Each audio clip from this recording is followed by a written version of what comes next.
Hi, welcome back. In today's video I want to talk about the differences between the US and Brazil. Now you might be thinking, why would someone from Sweden talk about the differences between the US and Brazil? And one of the reasons is the fact that I've now lived in the US and Brazil for about the same amount of time.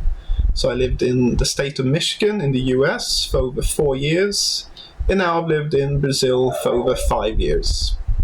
So I thought I'd share the differences that I've noticed between the two countries.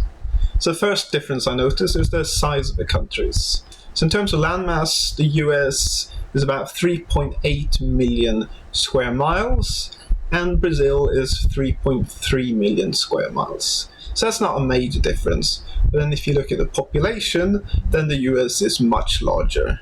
So the US has a population of 341 million people. And Brazil has a population of 217 million people. So the US has a much bigger population. And also another big difference is the economy as well. So the US has an annual GDP of about $25 trillion. While Brazil has an annual GDP of $2 trillion. It does show you that the economy of the US is much bigger than Brazil. And one of the reasons for that is the fact that in the US, the economy is a lot more focused on kind of high-tech, service industry, manufacturing.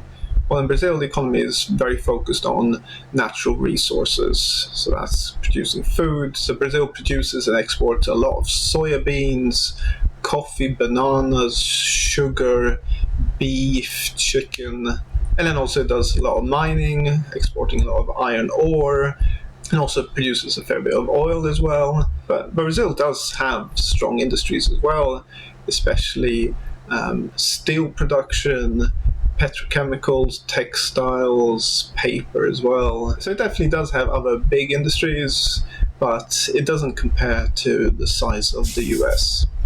And as a result of the US having a much bigger economy, that results in general, Americans earning more than Brazilians. Now, so if you look at the average wage of Americans, now this number changes a lot depending on what source you use. But many sources say it's around $4,000 per month after taxes.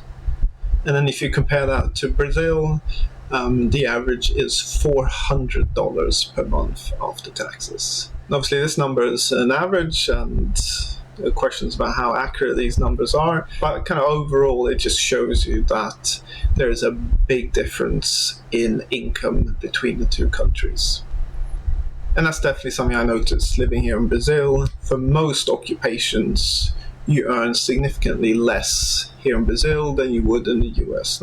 I mean, there are some exceptions, especially if you kind of live and work in Sao Paulo, which is kind of the economic capital of Brazil. There you can earn very well, and there's less of a discrepancy. But in general, if you're an accountant or an engineer or something like that, you'll earn significantly less doing the same job here in Brazil than you would in the US. So just to give you a few examples, so an accountant in Brazil would earn on average $12,000 per year, and in America that is $57,000. And a civil engineer in Brazil would earn around $16,000, while the equivalent job in the US would be $74,000 per year. Now again, these are averages, and it all depends where you live and work in America and Brazil and everything. Connected to that is that the cost of living is a lot lower in Brazil than it is in the US.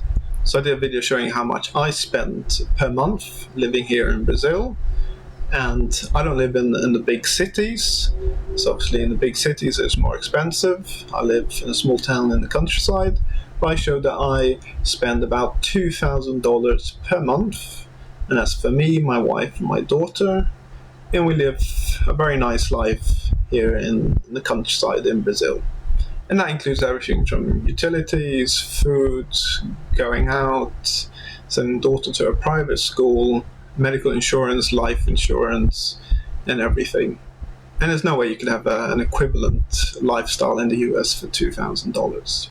So you earn less in Brazil, but also the cost of living in Brazil is lower. And another big difference between the US and Brazil is the cost of housing. So buying a house or an apartment in Brazil in general is a lot lower than it is in the US. So again, it totally depends if you want to live in the big cities or in the countryside. I mean, if you want to live in Sao Paulo, for example, in the center, then you've got apartments there which kind of nearly compare to the cost of apartments in New York. But if you don't want to live in the center of Sao Paulo, then in general, properties are a lot less expensive than the US. So just to give you an example, so I did a video about my house that I bought here in the south of Brazil.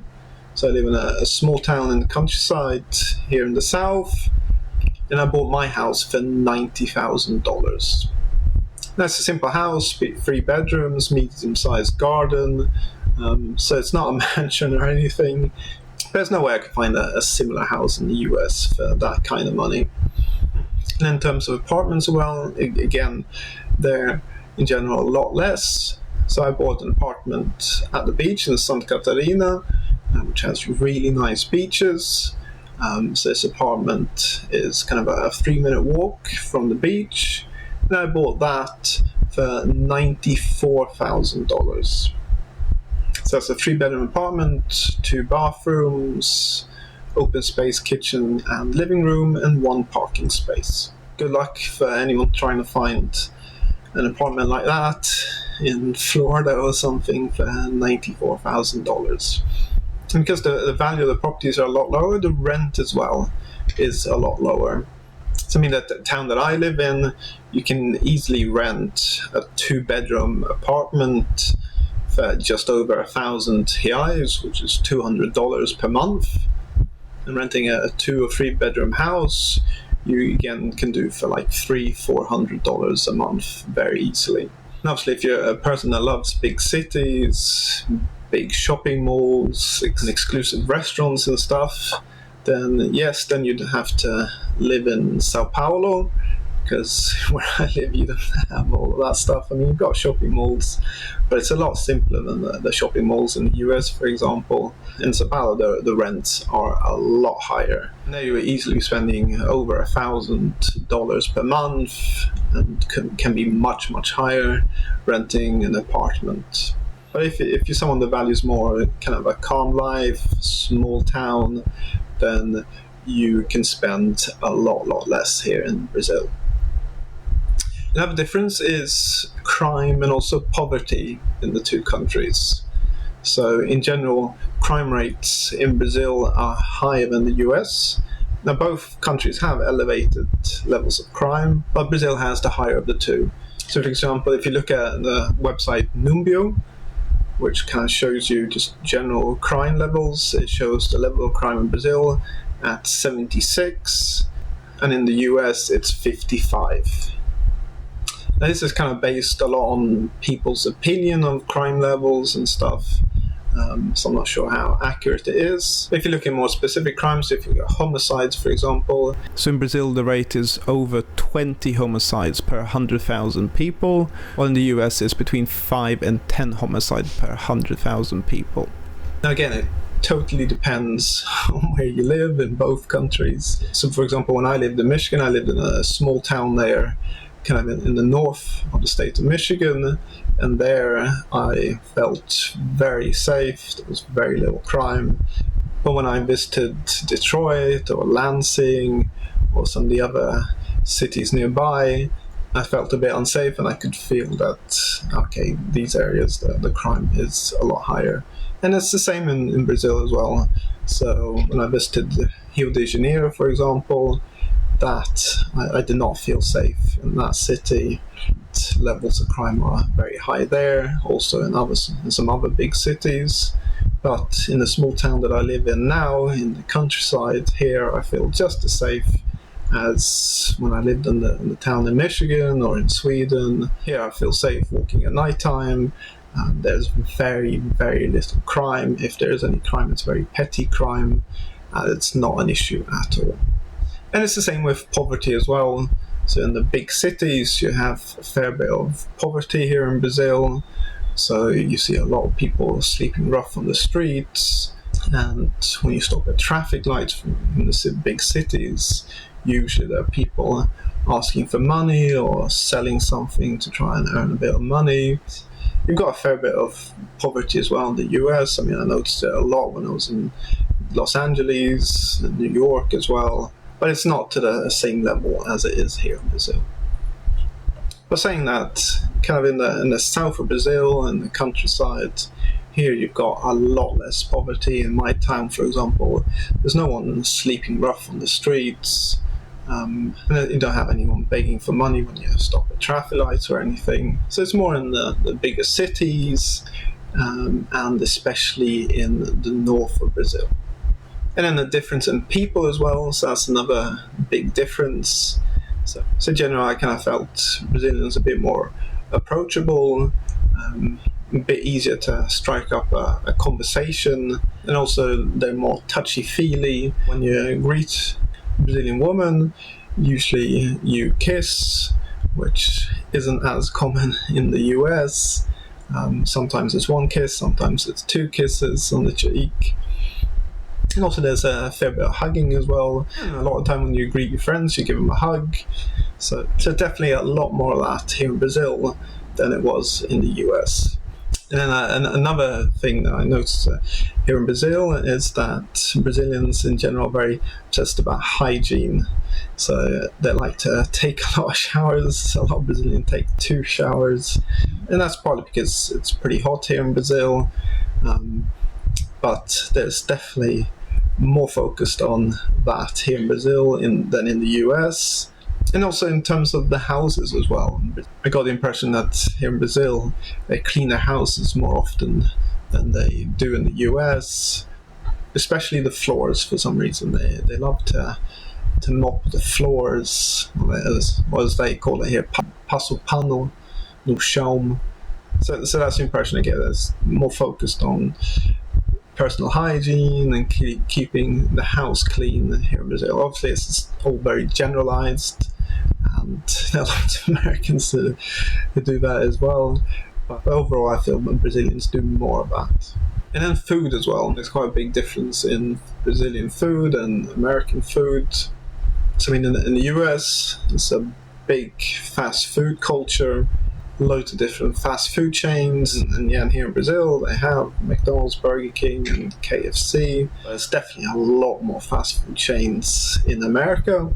And also the other thing I noticed was you have a bit more variety of food in the US than you have in Brazil. So in the US you've got Chinese, Vietnamese, Thai, Indian, Mexican. While in Brazil, unless you are in kind of the really big cities, but if you're not in these big cities, then you will struggle to find these types of food. So the variety is a bit more limited here in Brazil, and actually a lot of Brazilians, they eat rice, beans, and a meat, so beef or chicken, something, nearly every day for lunch. So I mean, if you go to most Brazilian restaurants, they'll serve rice and beans. And for me, having lived there for over 5 years, I still can't eat rice and beans every day. But for a lot of Brazilians, they want to eat this every day. And also, the main meal for Brazilians is lunchtime rather than dinner. So for Brazilians, they take their time at lunch.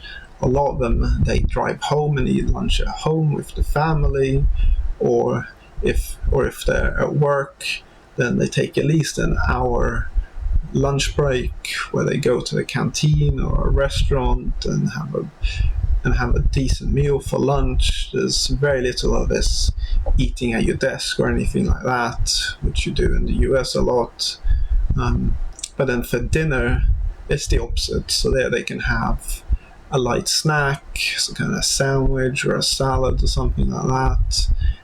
There's a lot less of this culture of eating a big dinner with the family. And also here in Brazil, if you go to a fast food restaurant, it's not the cheapest meal you can have. If you want to have a cheap meal in Brazil, you go to a traditional restaurant where you eat some rice, beans and meat, because that's going to cost you less than if you go to McDonald's. So it's actually a slightly premium meal to have McDonald's compared to eating at a traditional Brazilian restaurant, which is completely different to the US. And then another difference is spending money. So here in Brazil, they love parcelado, which means paying for something in multiple installments. You've got that in the US as well, but here it's at a much bigger scale. So kind of with most purchases in Brazil, you can pay for something on your credit card in multiple installments.